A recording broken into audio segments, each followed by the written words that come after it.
Hello, I'm your professor, and I am going to be talking about The Great Gatsby with my two good friends, Tony Bledsoe and Robin Blyn. And I invited them here to this beautiful bar, the Elbow Room, which you can see around in the background. So you might hear some music, might hear some glasses clinking and all that, but I hope you enjoy the conversation. So I wanted to bring you two together to talk about The Great Gatsby because I know that you know a good bit about the book and know a good bit about Fitzgerald himself. So let me start off with this.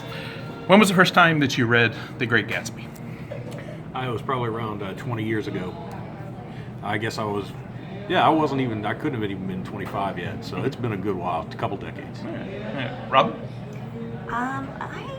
I tried to read it. I was probably assigned it in high school, and I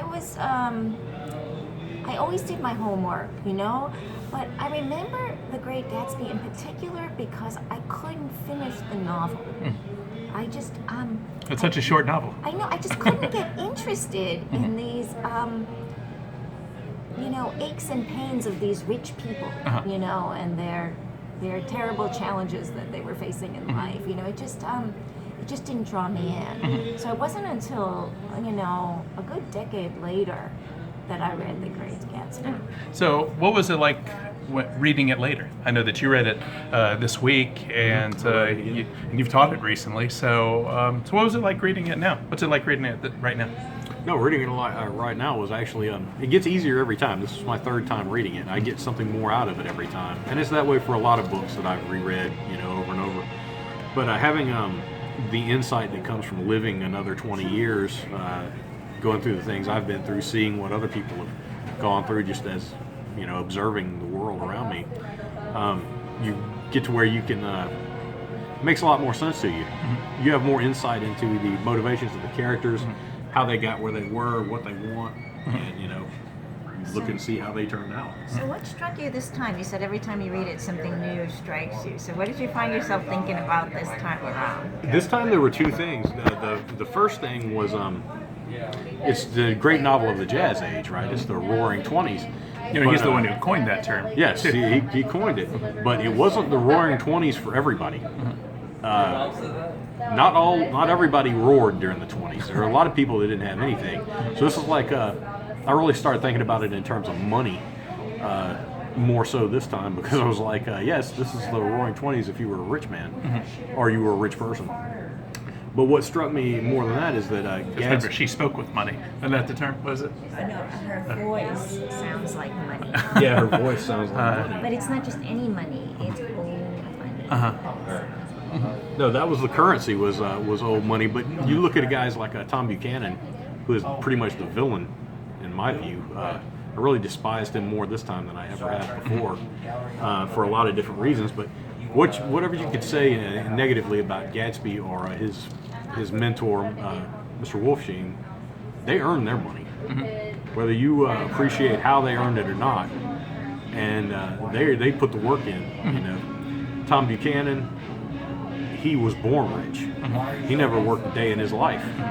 And that's Nick's attraction to Gatsby, right? I mean, because Gatsby is the embodiment of his own platonic ideal of himself. And we can assume that he made that money, or that he came from that background too.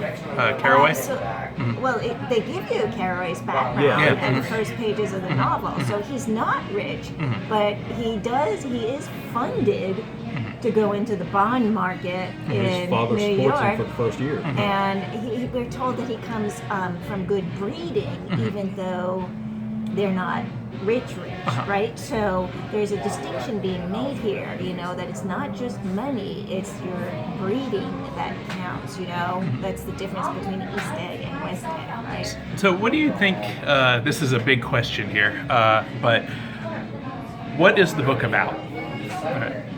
Because we read this, and I know that's one of the most common questions that I get with students is, what did I just read? What is this book about? And a lot of people say that they hate this book because they can't really figure out the plot or the plot line. So, what do you think it's about? The things that mean the most to me in any piece of literature are not the same things that a critic would get it. I try to get down to where it really what it tastes like, what it's really about for me, and it's about passion, and it's about how you how you go about it. What are the extents you're willing to go to, and a lot of the people that maybe makes what society would say are the worst decisions in the book actually have a little bit more moral character than some of the other people who are looking for their passion kind of outside the bounds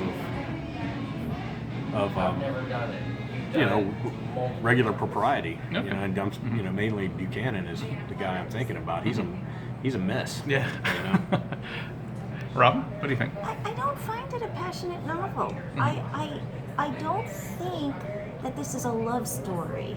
I know everybody loves the love story in here about Gatsby waiting and preparing himself for Daisy.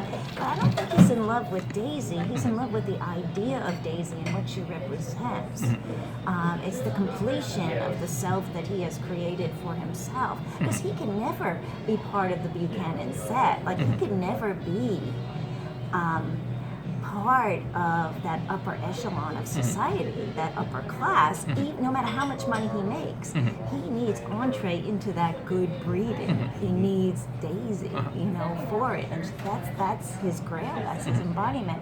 So for me, the novel's not really about passion, although it is about the need for dreams and dreamers in an era of alienation and disillusionment, for sure. And I think I'd also say it is also about the changing face of America, because I think this novel is about just beneath the surface, the changes that are going on in this country. So what would you say to a student who is having trouble with this book? Just in a few seconds, because I only got a few seconds. What would you say to a student who's having trouble with this? What's your quick advice? Stick with it. Find what small parts resonate with you, and if you can find those bits, you can extrapolate out from that and get something out of the novel. If not now, then definitely at a future date. Okay, Rob. I would say don't worry about Gatsby. That the novel's called The Great Gatsby, and you have a hard time figuring out if Gatsby is great, and if so, how. It doesn't matter, really, because the novel's about Nick Carraway and what Gatsby means to Nick Carraway. All right, thanks. I appreciate y'all's advice and your insight.